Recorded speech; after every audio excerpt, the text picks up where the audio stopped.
It's a photo of me when I was, maybe 7. I look free, I look home. I've always loved water, playing on the beach, in the waves, swimming pool, bath. I remember my dream as a child was to represent Great Britain at the Olympics. I was around 11, 12 when I first noticed that things weren't quite right. But it wasn't until I was around 26 that I realised it was depression. It crept on so stealthily that I just didn't really notice until things were going very, very wrong. When did you first start self-harming?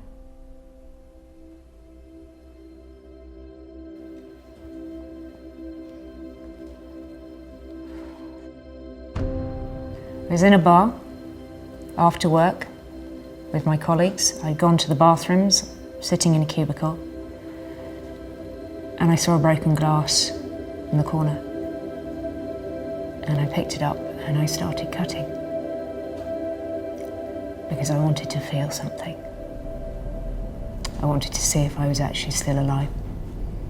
It made me feel like a freak. It made me feel embarrassed. I wasn't able to talk to people about it, ashamed of what I was doing because I'd begun to realise that it wasn't acceptable behaviour. I felt totally isolated, and I had to break that to start getting help. My first ever freedive was probably 2, maybe 3 meters. But I was struck immediately by the silence. All the everyday noises of sort of the environmental noises around, but also the negative voice of depression, suddenly silenced. And this peace is the only way I can describe it. Being free of that, being in the exact moment, maybe because you're holding your breath underwater at what seems like an incredible depth, brings you totally into focus, and every second is fresh and completely separate from any other second. I could hear my heart beating. Feel it thumping in my chest in excitement and fear and amazement at how incredible it was underwater. And I came up from this dive and I probably looked like a wild woman. And my instructor sort of said, "Are you okay? Was everything all right?" And I said, "I'm home."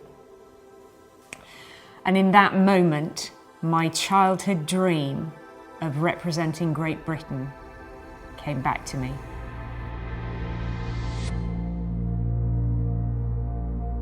This is my monofin dive at the World Championships in Roatan, and I was doing a dive of 71 meters with my monofin, so that's nearly 24 stories down and back up on one breath.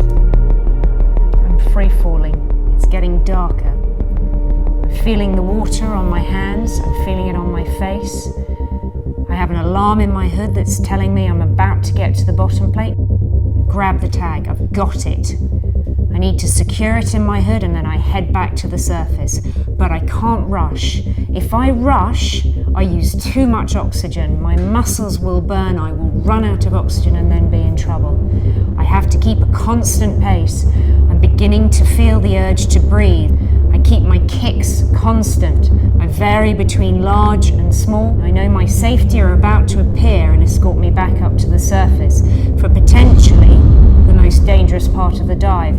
There are cameramen around. I have to ignore all of that and focus on changing my breath as soon as I break the surface and getting fresh air into my system. I get to the surface.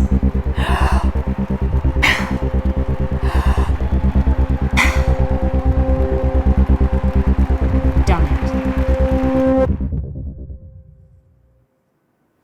Having completed a successful dive at the World Championships, I was exhilarated to have fulfilled a childhood lifelong dream. I started freediving age 39, just because you might be older. It's never too late.